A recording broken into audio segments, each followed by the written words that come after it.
A'udzubillahi minasyaitonirrajim. Bismillahirrahmanirrahim. Assalamualaikum warahmatullahi wabarakatuh. Alhamdulillahirabbil alamin. Wa bihi nasta'in ala umurud dunya waddin. Wassalatu wassalamu ala asrofil anbiya'i wal mursalin sayyidina Muhammadin ajmain, amma ba'd. Asyhadu an la ilaha illallah wahdahu la syarikalah wa asyhadu anna Muhammadan abduhu wa rasuluhu la nabiyya rasula ba'da. A'udzubillahi minasyaitonirrajim. Bismillahirrahmanirrahim. Ya ayyuhalladzina amanu kutiba alaikumusiyam kama kutiba alal ladzina min qablikum la'allakum tattaqun. Alhamdulillahirabbil alamin. Alhamdulillahirabbil alamin wa syukurillah.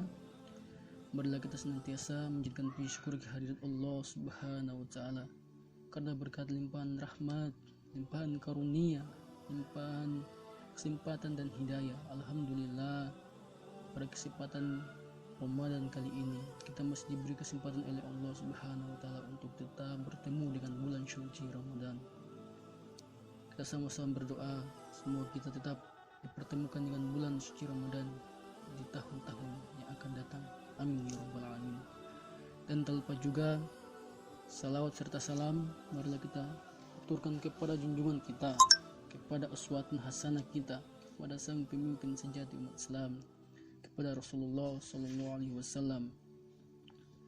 Dan salawat serta salam kita kirimkan juga kepada para keluarga, kepada sahabat, dan kita sama-sama berdoa semoga kita umatnya yang akan mendapatkan syafaat beliau di yaumil akhir nanti. Amin ya rabbal alamin. Ikhwah fillah rahimakumullah, saudara-saudara sekalian, jamaah kaum muslimin dan muslimat yang berbahagia, izinkanlah saya dalam kesempatan kali ini akan memberikan satu nasihat yang insya Allah ini akan berguna untuk saya pribadi dan untuk teman-teman sekalian pendengar yang budiman dimanapun berada. Adapun kesempatan kali ini, hikmah yang akan saya sampaikan pada kesempatan kali ini yaitu terkait dengan bulan suci Ramadan, yaitu hikmah berpuasa di bulan Ramadan atau hikmah datangnya bulan Ramadan. Ikhwah fillah rahimakumullah, jamaah kaum muslimin dan muslimat yang berbahagia, alhamdulillah bulan suci pada kesempatan kali ini kita masih bisa dipertemukan oleh Allah Subhanahu wa taala. Dan untuk itu tak henti-hentinya marilah kita sama-sama bersyukur kehadirat Allah Subhanahu wa taala. Semoga bulan suci Ramadan ini bisa lebih baik daripada bulan suci Ramadan yang dahulu yang pernah kita lalui. Kita sama-sama berikhtiar untuk tetap berusaha meraih derajat ketakwaan di hadapan Allah Subhanahu wa taala. Adapun terkait dengan hikmah bulan suci Ramadan itu atau berpuasa di bulan Ramadan,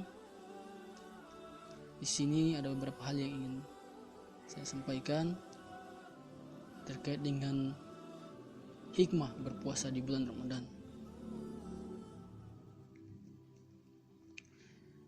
Jadi terkait dengan berpuasa di bulan Ramadan, dan kita tahu seperti apa yang saya bacakan tadi, yaitu ya ayyuhalladzina amanu kutiba alaikumusiyam kama kutiba alal ladzina min qablikum la'allakum tattaqun.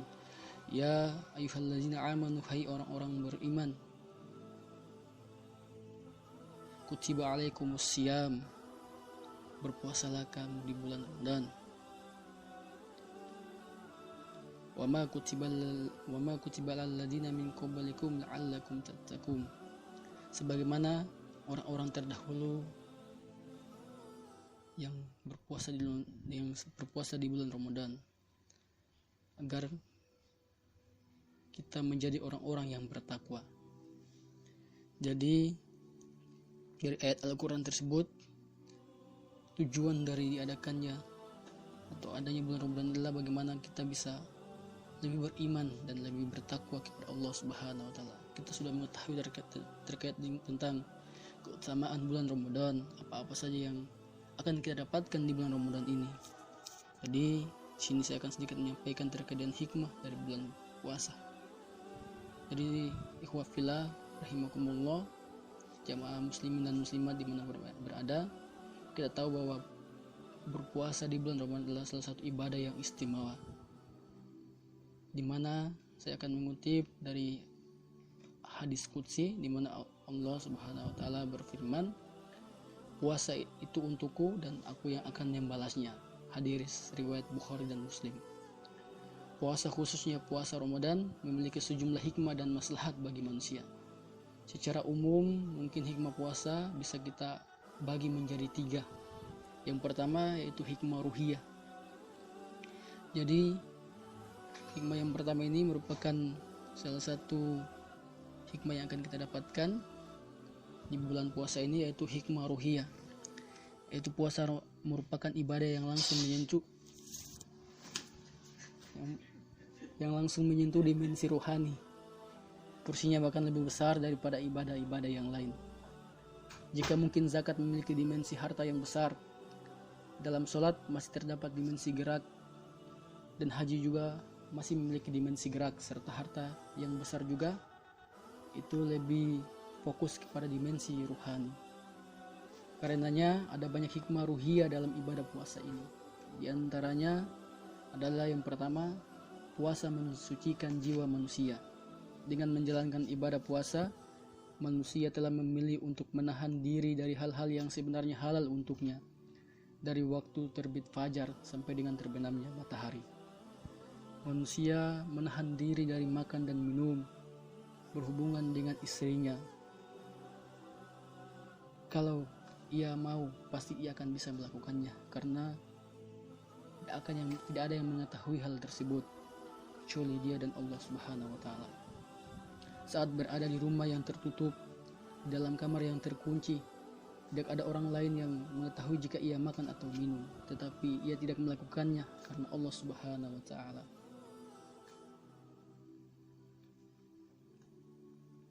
Di sini dalam hadis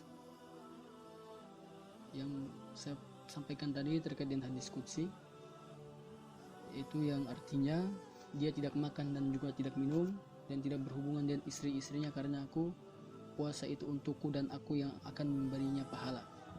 Hadis riwayat Bukhari dan Muslim. Jadi puasa Ramadan adalah puasa yang khusus untuk Allah Subhanahu wa taala. Di mana Allah mengatakan bahwa puasa itu untukku dan aku yang akan memberinya pahala. Disinilah hikmah puasa, bagaimana bisa melatih seseorang untuk menahan hawa nafsu syahwatnya yang merupakan bagian dari inheren dan kotoran jiwa. Puasa dapat membersihkannya karena pada puasa ada paksaan untuk mengerem berbagai hasrat yang cenderung menguasai manusia. Padahal seringkali penyakit hati dan kotoran jiwa justru muncul ketika seseorang tanpa kendali menuruti semua keinginannya. Itulah hikmah ruhiyah yang bisa kita dapatkan di bulan yang penuh dengan barakah ini, yaitu bulan suci Ramadan. Yang kedua, puasa mengangkat unsur ruhani di atas unsur materi pada diri manusia. Kita tahu bersama bahwa manusia diciptakan Allah Subhanahu wa taala dari unsur materi dan unsur non-materi, tanah dan ruh. Saat manusia menuruti unsur tanah yang itu akan cenderung mengikuti dunia, maka kedudukannya akan turun bahkan melebihi seekor binatang. Jadi kalau kita mengikuti unsur materi yang terbuat dari tanah, akan kita lebih mengikuti dan cenderung menghamba pada dunia, dan itu akan menurunkan derajat kita, kedudukan kita, dan itu bisa lebih buruk daripada seekor binatang. Di sini di mana Allah Subhanahu wa taala berfirman dalam Quran surah Tin, yang artinya kemudian kami kembalikan dia ke tempat yang serendah-rendahnya. Kemudian dalam Quran surah Al-A'raf ayat 179, mereka itu sebagai binatang ternak, bahkan mereka lebih sesat. Mereka itulah orang-orang yang lalai. Sebaliknya, kita sebagai seorang manusia yang apabila kita mengikuti unsur ruh yang cenderung pada akhirat dan mencintai hal-hal yang bernuansa ukhrawi atau akhirat, maka kedudukannya atau kedudukan kita akan melambung tinggi ke derajat yang mungkin bisa sama seperti derajat malaikat. Pada saat berpuasa di siang hari yang sangat panas, unsur tanah dalam diri manusia mengajak untuk minum, tetapi ia lebih memilih untuk memenangkan unsur ruhani untuk tetap berpuasa. Demikian juga saat perut lapar dan ada ajakan kuat unsur tanah untuk makan, ia memenangkan unsur ruhani untuk tetap menahan rasa lapar sampai tiba saat berbuka. Lebih dari itu juga, kita juga apabila bisa mengikuti unsur rohani ini, akan kita dimenangkan oleh unsur rohani pada unsur lisan, pendengaran dan pikiran dengan mengajak berpuasa pula. Kemenangan rohani inilah yang akan membawa kebahagiaan sejati bagi manusia di hadapan Rabb-nya kelak.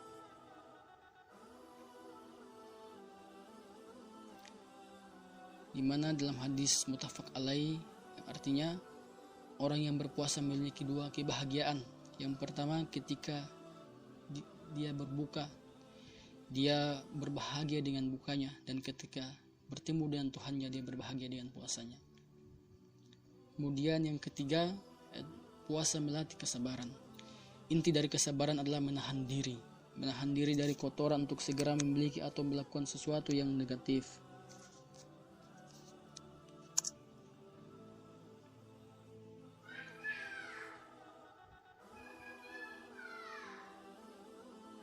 Puasa membiasakan kesabaran, karena pada puasa kita menahan diri untuk tidak memenuhi sesuatu yang menjadi kebutuhan pokok manusia sehari-hari, yaitu makan dan minum. Menahan dari kebiasaan yang tidak boleh dilakukan saat puasa seperti minum kopi atau teh di pagi hari dan sebagainya. Sini Nabi SAW bersabda, puasa bulan kesabaran dan 3 hari di setiap bulan dapat menyelinapkan kedengkian dalam dada. Hadis riwayat Tabrani. Kemudian yang keempat, puasa menekan gejolak seksual. Gejolak seksual merupakan salah satu senjata setan yang paling ampuh dalam menjerumuskan manusia.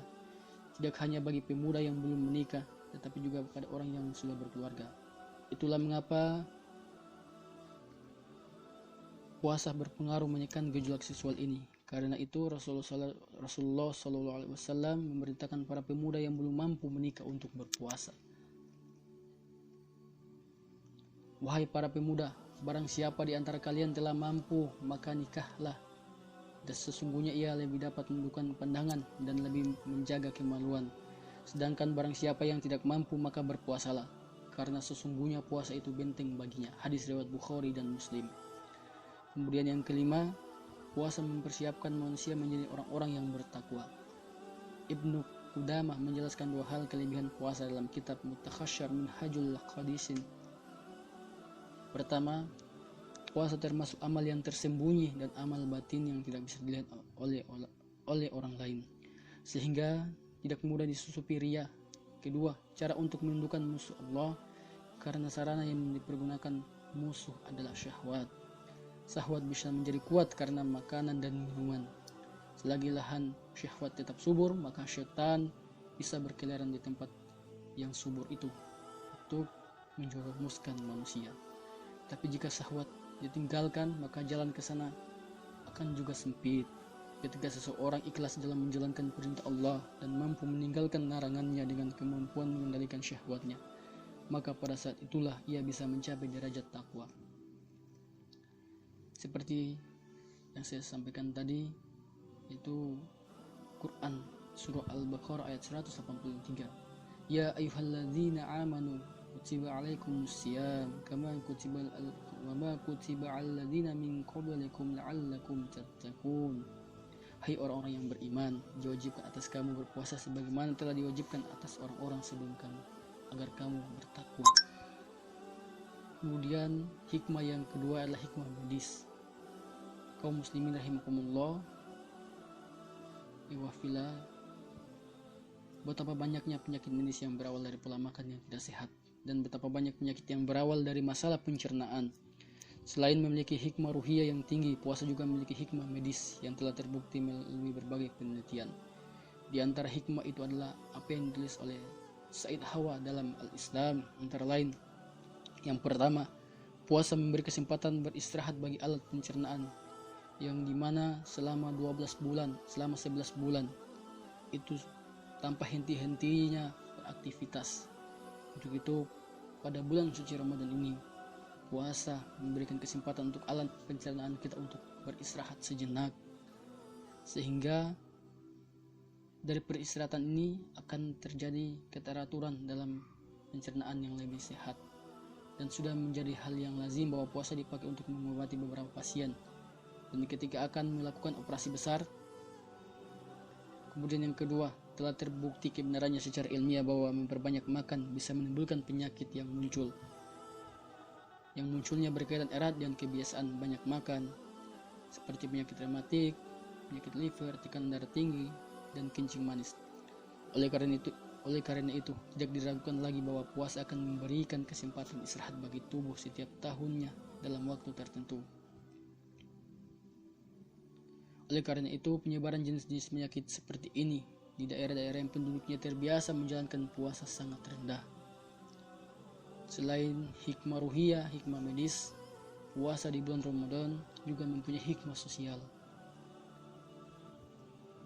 Ikhwafillah, jamaah kaum muslimin dan muslimat, pendengar yang budiman, selain memiliki dua hikmah tersebut, puasa di bulan Ramadan memiliki hikmah sosial yang begitu tinggi, di mana dengan puasa seorang muslim dilatih oleh Allah Subhanahu wa taala untuk merasakan lapar. Rasa lapar ini diperlukan oleh orang-orang kesehariannya yang mungkin memiliki kecukupan harta, tapi dia harus menahan lapar seperti orang-orang yang mungkin tidak memiliki rezeki yang cukup seperti dirinya. Itulah salah satu hikmah sosial yang diajarkan oleh bulan Ramadan. Dengan merasakan lapar diharapkan orang yang kaya bisa membayangkan bahwa seperti inilah keadaan kaum duafa. Lapar, bahkan berhari-hari tidak mendapatkan kepastian berbuka dengan makanan bergizi. Maka dengan puasa Ramadan ini akan menimbulkan empati kepada kaum duafa, anak yatim, dan orang-orang yang tidak mampu. Sehingga orang-orang kaya ini bisa menggerakkan hatinya, bisa tergerak hatinya untuk dapat membantu orang-orang yang mungkin kurang beruntung seperti dirinya. Hikmah sosial lainnya adalah puasa yang telah melatih kejujuran pribadi, merupakan latihan bersama kepada seluruh komponen masyarakat untuk hidup jujur. Dengan kejujuran ini, maka kehidupan sosial akan lebih berjalan harmonis. Dan insya Allah, permasalahan seperti korupsi dan hal yang itu akan mengundang kerusakan yang bisa selesai, dan kita sama-sama berdoa dengan datangnya bulan suci Ramadan ini akan menambah ketakwaan kita kepada Allah Subhanahu wa taala. Wallahu a'lam bishawab. Demikian apa yang dapat kami sampaikan pada kesempatan kali ini. Bila ada benarnya itu datangnya dari Allah Subhanahu wa taala. Bila ada salahnya itu datang dari kami pribadi. Hadanallahu wa iyyakum ajma'in. Billahi taufiq wal hidayah. Wassalamualaikum warahmatullahi wabarakatuh.